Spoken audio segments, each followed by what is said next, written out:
Dear friend, welcome to my channel study and revision. Friends, कल हमने जो है हिस्ट्री के थर्ड चैप्टर को आधा कंप्लीट कर दिया था और आज जो है इस चैप्टर को पूरा कंप्लीट करना है। मैंने जो है आपको जो है लास्ट वस्तु विनिमय तक पढ़ाया था। अब जो है नेक्स्ट आज हम पढ़ेंगे व्यापार और आगे जो विश्व की अन्य सभ्यताएं हैं उनके बारे में भी पढ़ेंगे। तो चलिए ज़्यादा टाइम न लेते हुए वीडियो को स्टार्ट करते हैं। व्यापार। हड़प्पा के नगरों से पत्थर, हाथी दांत, धातु और मिट्टी की बनी वस्तुएं मिली। कुछ विद्वान सोचते हैं कि ये वास्तव में व्यापारियों की मोहरें थी। ये विभिन्न आकार की हैं। इन मोहरों पर आदमी की आकृति, कुछ पर जानवरों की, पौधों की, कुछ पर बर्तनों की आकृति बनी हुई है। व्यापारी जब एक जगह से दूसरे जगह सामान भेजते थे तो सामान बांधकर उस पर गीली मिट्टी छापते होंगे और गीली मिट्टी पर अपनी मुहर से छाप बना देते रहे होंगे ताकि उनके सामान की पहचान बनी रह सके। तौल और नाप के लिए बटखरे के पैमाने का प्रयोग करते थे। ऐसे मोहरे दूसरे देशों में भी पाए गए, खास करके मेसोपोटामिया में। लगता है कि उन दिनों इराक और हड़प्पा के नगरों के बीच व्यापार होता था। कैसे पता चला? कौन से ऐसे अवशेष मिले जिनसे ये पता चला कि हड़प्पा सभ्यता के लोग व्यापार भी करते थे दूसरे देश से? विदेशों में इनका व्यापार होता, तो कैसे ये पता चला? तो देखिए, हड़प्पा के नगरों से जो है क्या क्या मिला है। देखिए, व्यापार करने वाली वस्तुएं मिली, जैसे कि पत्थर हो गया, हाथी के दांत हो गए, धातु हो गई, मिट्टी की बनी वस्तुएं। ये सब व्यापार के लिए बनाई जाती थी, तो ये मिली है। दूसरा कि कई तरह के मोहरें मिली। मोहरें भिन्न भिन्न आकार की बनी और इस मोहरों पे जो है किसकी चित्र बनी है? जानवरों की, आदमियों की आकृति बनी हुई है, पौधों की आकृति बनी है, बर्तन की आकृति बनी हुई है।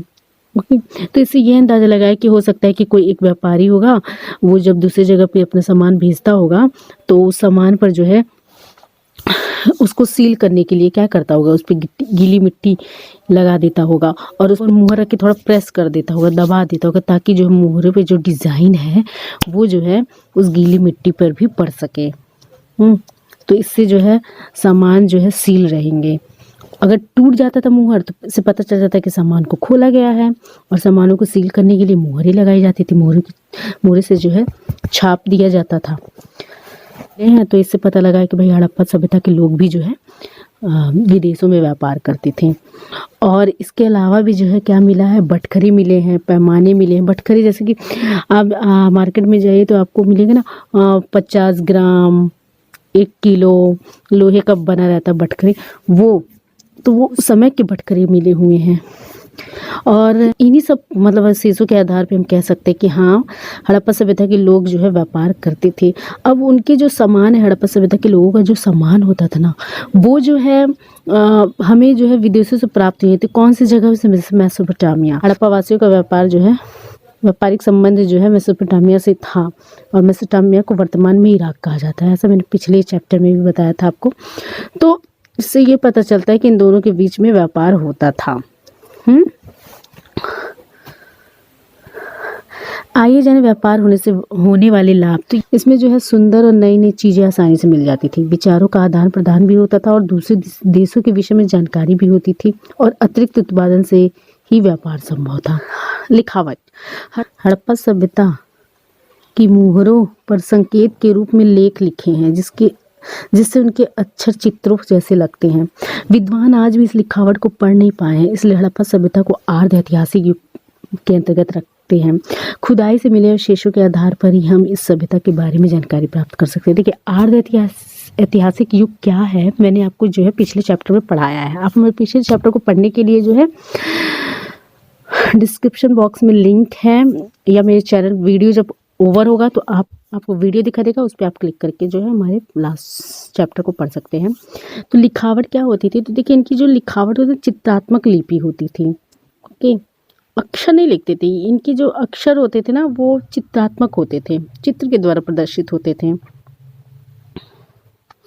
संकेत के रूप में इनके लेख लिखे होते थे। इसलिए जो है ना, इनके संकेतों को, उनकी लिखावट को, उनके अक्षरों को आज भी अभी तक पढ़ा नहीं गया है। अभी तक कोई पढ़ नहीं पाया उनके लिखावट को। हाँ, हमें इस सभ्यता के बारे में जानकारी सिर्फ खुदाई से प्राप्त वस्तुओं, अवशेषों से ही मिलती हैं, भवनों से ही मिलती हैं, खुदाई से मिली जो सामग्री है उनसे जो है पता चलता है हड़प्पा सभ्यता के बारे में। लेकिन हाँ, उनके जो लिपि है, जो चित्रात्मक लिपि है, उनको आज भी जो है मानव जो है पढ़ नहीं पाया है। हड़प्पा संस्कृति के लोथल क्षेत्र में मिले बंदरगाह के अवशेषों से पता चलता है कि ये लोग नदी या समुद्र से व्यापार करते थे। देखिए वहाँ पे बंदरगाह भी मिला है। लोथल जो है गुजरात में है और लोथल क्षेत्र में जो है बहुत सारे बंदरगाह मिले हैं, ठीक है, बंदरगाहों के अवशेष मिले हैं। इससे ये भी लगता था कि हाँ भाई यहाँ पे जो है मतलब यहाँ से व्यापार होता था, दूसरे देशों में लोग यहाँ से जाते थे व्यापार करने। और यहाँ इतना ही नहीं, लोथल को जो है क्या कहा गया था, लोथल को जो है व्यापारिक नगर भी कहा गया। ऐसा अंदाजा लगाया गया है कि यहाँ पे जो है बहुत सारे बंदरगाह के अवशेष मिले हैं, भरे और गोदामों के अवशेष मिले हैं। नगर निर्माण योजना के साथ साथ अन्य वस्तुओं के आधार पर यह अनुमान लगाया जा सकता है कि इनकी शासन व्यवस्था काफी सुदृढ़ रही होगी। युद्ध संबंधी अस्त्र के न मिलने के कारण कहा जा सकता है कि राज्य में शांति एवं सुव्यवस्था थी। तो यहाँ पे जो है नगर व्यवस्था जो थी, नगर निर्माण योजना जो थी वो बहुत ही अच्छे ढंग से थी। ओके, यहाँ कभी युद्ध नहीं होते थे, न लड़ाई झगड़े होते थे। इसलिए यहाँ पे जो है युद्ध संबंधी जो भी अवशेष हैं वो प्राप्त नहीं हुए हैं। तो इससे अंदाजा लगाया गया कि ये लोग बहुत शांति ढंग से जीवन जीते थे। नगरों का खत्म होना। आज से 4-5 हजार साल पहले हड़प्पा में नगर बने हुए थे। 4-5 हजार साल पहले की बात है, हड़प्पा में नगर बने हुए थे। ये नगर लगभग 1000 साल पहले तक बने रहे, फिर किसी कारण से नष्ट हो गए, मिट्टी में दब गए। क्या कारण हो सकता है? बाढ़, भूकंप, महामारी, आक्रमण, आग, फिर आर्यों का आना। नगर निर्माण कला का विकास इस सभ्यता की विशिष्ट देन है। यहाँ के लोगों ने घर बनाने में पक्की ईंटों का प्रयोग किया। पानी निकासी थी, नालियों की समुचित व्यवस्था सबसे पहले हड़प्पा वासियों ने की। हड़प्पा सभ्यता के नगरों के खत्म होने जाने के बाद सैकड़ों वर्षों तक भारत में कोई नगर नहीं बसे। तो यहाँ पे हड़प्पा सभ्यता की खास पहचान बता रही है और कैसे खत्म हुआ ये भी बता रहा है कि मतलब 4-5 हजार साल पहले जो है हड़प्पा नगर बना और कम से कम 1000 साल तक ये सब नगर रहा, फिर ये नष्ट हो गया। अब नष्ट कैसे हुए, क्या कारण थे? क्वेश्चन पर बाढ़ से नष्ट हुए, भूकंप से, महामारी से, आक्रमण से, आग से, फिर आर्यों के आ गए। कुछ लोग मानते हैं कि बाढ़ से खत्म हो गया, कुछ लोग मानते हैं भूकंप से, कुछ मानते हैं महामारी, आक्रमण या फिर आर्यों के आगमन से ये जो है हड़प्पा सभ्यता खत्म हो गया। तो मैक्सिमम लोग मानते हैं कि ये जो है बाढ़ से खत्म हुआ। नगर निर्माण कला का विकास इस सभ्यता की विशेष है। ये सभ्यता क्यों इतनी फेमस है? क्योंकि ये जो है नगर को दिखाती है, नगर के निर्माण को दिखाती है, नगर को कितने सुनियोजित ढंग से बनाया गया था। घर जो है पक्की ईंटों के बने होते थे, यानी कि यहाँ पे ईंटों की फैक्ट्री भी होती थी। पानी मतलब नालियों के लिए भी उचित व्यवस्था की गई थी, मतलब नाली एकदम पक्की होती थी, ढलान लिए हुई होती थी, सारी नालियाँ एक दूसरे से जुड़ी हुई होती थी, सारी नालियाँ मिलकर के एक बड़ी नाली में जाती थी। सड़कें भी जो है काफ़ी पक्के होते थे। तो इस तरह से हम क्या देखते हैं कि हड़प्पा सभ्यता काफ़ी डेवलप था। हड़प्पा सभ्यता के नगर के ख़त्म होने के बाद यहाँ पर सैकड़ों वर्ष तक भारत में कोई नगर नहीं बसे। तो इसके बाद हुआ क्या, तो आगे वाले चैप्टर में पढ़ेंगे हुआ क्या। और भी जानिए। हड़प्पा सभ्यता के निवासी शांति प्रिय थे। क्योंकि वो जो है लड़ाई के अस्त्र शस्त्र बहुत कम संख्या में मिले हैं और ये सभ्यता कांस्य युगीन सभ्यता थी। हमने बताया ना कि पूरा पाषाण काल के बाद जो युग आया था वो कांस्य युगीन धातु काल आया था, जिसमें कांस्य युगीन सभ्यता सबसे फेमस है। हड़प्पा सभ्यता भारत की पहली नगरीय सभ्यता थी। बहुत ही भारत की पहली नगरीय सभ्यता कौन सी थी? तो हड़प्पा सभ्यता थी। सबसे पहले कपास का उत्पादन का श्रेय हड़प्पा सभ्यता के लोगों को ही जाता है। हड़प्पा सभ्यता के लोग सूती कपड़ों का प्रयोग किया करते थे। जब भारतीय लिपियां बाएं से दाएं लिखी जाती थी, ये देखिए ये सबसे इम्पोर्टेंट है, जब सभी भारतीय लिपियां बाएं से दाएं लिखी जाती हैं, लेकिन हड़प्पा की लिपि जो है दाएं से बाएं लिखी जाती है। तो हम ऐसे लिख रहे हैं ना, बाएं से दाएं, लेकिन ये कैसे लिखते थे? हड़प्पा सभ्यता के लोग भी लिखते थे ऐसे। प्लीज लाइक एंड शेयर जरूर करें। तो दाएं से बाएं लिखते थे वो। तो उनकी जो है शैली ऐसी लिखने की तरीका ये होता था। विश्व की प्राचीन सभ्यताएं। देखिए आज हम जो है कौन कौन सी सभ्यताएं पढ़ेंगे विश्व की। 5 सभ्यताओं को पढ़ेंगे। एक मेसोपोटामिया की सभ्यता, मिस्र की सभ्यता, चीन की सभ्यता, क्रीट की सभ्यता, सिंधु घाटी की सभ्यता। पहले पढ़ते हैं मेसोपोटामिया की सभ्यता। मेसोपोटामिया की सभ्यता 5000 ईसा पूर्व से 2500 ईसा पूर्व। यह सभ्यता दजला फरात नदी के किनारे विकसित हुई थी। जुगरत में इनके प्रमुख देवता निवास करते थे। इनकी लिपि चित्रात्मक थी। देखिए ये चित्रात्मक लिपि है। अगर उनको मछली लिखना था तो वो मछली नहीं लिखते थे, वो उसका सिंबल देते थे।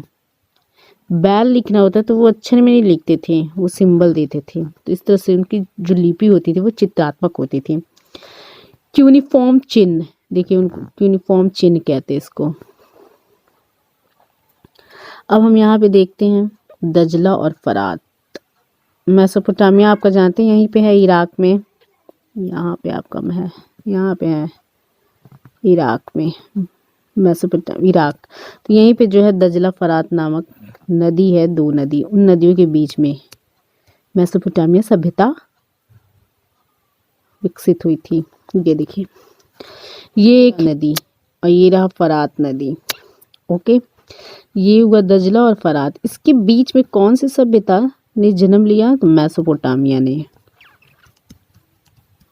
अगर आपसे क्वेश्चन पूछेगा कि मेसोपोटामिया सभ्यता का जन्म किन नदियों के किनारे विकसित हुआ था, ये देखिए दजला फरात के किनारे। ये दजला है और ये फरात है। जुगरत ये पवित्र स्थान है जहाँ पे नगर के देवता निवास करते हैं। जुगरत वह पवित्र स्थान जहाँ पर नगर का देवता निवास करता है। देखिए यहाँ पे भी लोग जो है आज के समय में लोग जो वैष्णो देवी जाते हैं पूजा करने, दर्शन करने के लिए, तो वैसे ही जो है ये भी एक पवित्र स्थान माना जाता था। तो यहाँ पे जो है लोग जाते थे पूजा करने, दर्शन करने। मेसोपोटामिया सभ्यता की बात हो रही है। मिस्र सभ्यता। मिस्र सभ्यता देखिए कितने साल पुरानी है, 5000 ईसा पूर्व से 2000 ईसा पूर्व। सभ्यता को नील नदी का वरदान कहते हैं। शवों को संरक्षित करने के लिए उनके शरीर पर नाइट्रोजन नामक पदार्थ का लेप लगाकर उसे पतले और मुलायम कपड़े से ढक देते थे। इस प्रकार के शरीर को मम्मी कहते हैं। इनको पिरामिड के अंदर रखा जाता था। अब यहाँ पे पिरामिड मिस्र के राजाओं के मकबरे हैं। इनमें शवों के साथ साथ प्रयोग में आने वाली बहुमूल्य वस्तुओं को भी रखा जाता था। इन पिरामिडों की दीवारों पर कई प्रकार के सुंदर चित्र हैं जिनसे मिस्र की सभ्यता से संबंधित कई प्रकार की जानकारी प्राप्त होती है। तो यहाँ पे देखिए मिस्र की सभ्यता। तो मिस्र जानते हैं ना, अफ्रीका में ही है ना नील नदी। तो मिस्र की सभ्यता को जो है नील नदी का वरदान इसलिए कहते हैं क्योंकि इसी नील नदी के किनारे जो है मिस्र की सभ्यता डेवलप हुई थी। ये देखिए ये है नील की नदी।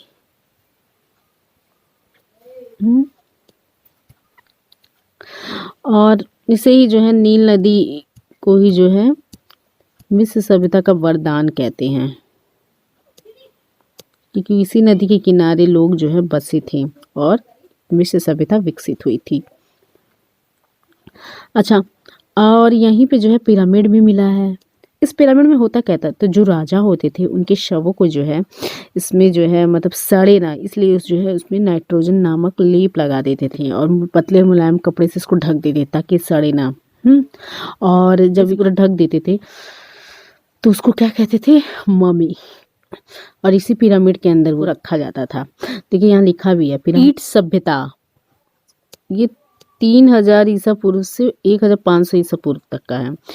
इसे महान द्वीप सभ्यता भी कहते हैं। यह सभ्यता भूमध्य सागर के किनारे विकसित हुई थी। सुंदर चित्रकारी के कारण यहाँ के बर्तनों की मांग दूसरे देश में थी। तो ये देखिए ये सभ्यता कहाँ पे पनपी थी, भूमध्य सागर के किनारे पनपी थी, बस इतना याद रखिए। और यहाँ के बर्तन जो है दूसरे देशों में काफ़ी प्रसिद्ध थे, काफ़ी प्रसिद्ध थे यहाँ के बर्तन। जैसे फॉर एग्जांपल ये देखिए कितनी सुंदर कलाकारी हुई है, पिंक कलर से इसको कलर किया गया और ऊपर से जो है चॉकलेटी ब्राउन में जो है इसका अलंकरण किया गया है। चीन सभ्यता लगभग 2500 ईसा पूर्व। यह सभ्यता वांगो नदी के किनारे विकसित हुई। सॉटन के कपड़े और बांस पर लिखना सबसे पहले चीन ने शुरू किया। कागज का आविष्कार सबसे पहले चीन में, ये देखिए कागज का आविष्कार जो है सबसे पहले जो है चीन ने ही शुरू किया था। ठीक है, आप हमें जवाब दीजिए कमेंट बॉक्स में कि जब कागज नहीं हुआ करता था तब लोग किस पे लिखते थे, भारत के लोग किस पे लिखते थे, किन चीज़ों पे लिखते थे, किसी 2-3 चीज़ों का नाम बताइए। हाँ, चीन की जो सभ्यता थी वो विकसित हुई थी वांगो नदी के किनारे पे। ठीक, और चीन की 2 और खास बात बताई जा रही है कि सॉटन के कपड़े और बांस पर लिखना सबसे पहले चीन ने शुरू किया था और कागज का आविष्कार किसने किया था, चीन ने ही किया था। अब ये देखो चाइना का ही है ये बर्तन, तो ये जो है कांसे का बना हुआ है, तो कांसे के बने बर्तन में ये भोजन करते थे। चीन अक्षर में लिखा हुआ शब्द किताब, देखिए ये चीनी अक्षर है, जबकि हड़प्पा सभ्यता के लोग की लिपि कैसी थी, चित्रात्मक लिपि थी और इनकी जो है अक्षर में लिखी हुई है। बांस की बनी चीनी किताब, ये देखिए बुक है जो बांस की बनी हुई है, चाइना की बुक है जो बांस की बनी हुई है। अब सॉल्व करते हैं। अभ्यास, फर्स्ट क्वेश्चन, निम्नलिखित में सही विकल्प पर सही का निशान लगाइए। अ, सिंधु घाटी की सभ्यता थी, कैसी सभ्यता थी सिंधु घाटी की सभ्यता? क, ग्रामीण सभ्यता, ख, नगरीय सभ्यता, ग, अर्धनगरीय सभ्यता। नहीं, ये सीधे नगरीय सभ्यता थी, पूरी तरह से नगरीय सभ्यता थी। हड़प्पा कालीन नगर बसे थे, कहाँ बसे थे हड़प्पा कालीन नगर? आज के गांव के तरह टेढ़ी मेढ़ी गलियों में एक निश्चित योजना के अनुसार, तो एकदम सही, एक निश्चित योजना के अनुसार। मोहनजोदड़ो का अर्थ क्या है? मृतकों का टीला। ख, रोपड़ भारत के ब्लैंक राज्य में, कालीबंगा ब्लैंक राज्य में, तो रोपड़ भारत के जो है पंजाब में है और कालीबंगा जो है राजस्थान में है। व्यापार और सिंधु ब्लैंक और सिंधु घाटी के शहरों के बीच होता था। व्यापार जो है मेसोपोटामिया और सिंधु घाटी के शहरों के बीच होता था। अब ये जोड़ी है, मैचिंग है, चलिए मैच द फॉलोइंग करते हैं। थर्ड, क, रोपड़ हम जानते हैं पंजाब में है, कालीबंगा जो है राजस्थान में, लोथल गुजरात में और दायमाबाद महाराष्ट्र में। देखिए कितना अच्छा क्वेश्चन है, यही सब क्वेश्चन जो है पूछता है। प्रश्नों के उत्तर, कांसे की बनी नर्तकी की मूर्ति कहाँ से प्राप्त हुई है? तो ऑब्वियसली मोहनजोदड़ो से प्राप्त हुई है। अगर आपने चैप्टर पूरा पढ़ा है तो आप जवाब दे देंगे कि मोहनजोदड़ो से प्राप्त हुई है। हड़प्पा के लोगों का विदेश व्यापार के किस देश से के साथ होता था? ये हम 2 दिन से जो है पढ़ा रहे हैं, दूसरे चैप्टर में भी यही चीज़ें पढ़ा रहे हैं, तो ऑब्वियसली मेसोपोटामिया। कागज का आविष्कार सबसे पहले कहाँ हुआ था? चाइना में।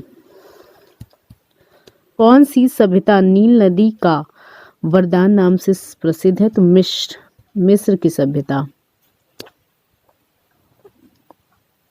मानचित्र देखकर हड़प्पा कालीन पुरास्थलों की सूची बनाइए और टिप्पणी लिखिए। हड़प्पा कालीन नगर निर्माण योजना, हड़प्पा कालीन व्यापार, हड़प्पा कालीन रहन सहन, हड़प्पा कालीन देवी देवता। जब हम आगे नए क्लास में जाएंगे और इन्हीं चीज़ों को जब दोबारा पढ़ेंगे तो वहाँ बाकायदा जो है मानचित्र दिखा करके आपको जो है बताएंगे। तो अभी ये क्लास 6 की बुक है तो इसको यहीं तक रहने देते हैं, तो वीडियो बहुत लंबी हो जाएगी। हम जब आगे बढ़ेंगे तो वहाँ हम जो है क्लास वाइज आगे बढ़ेंगे तो मानचित्र भी होगा वहाँ पे। तो आज के लिए बस इतना रहने देते हैं, आज के लिए बस इतना ही, मिलते हैं नए चैप्टर के साथ। Bye friends, take care, good luck.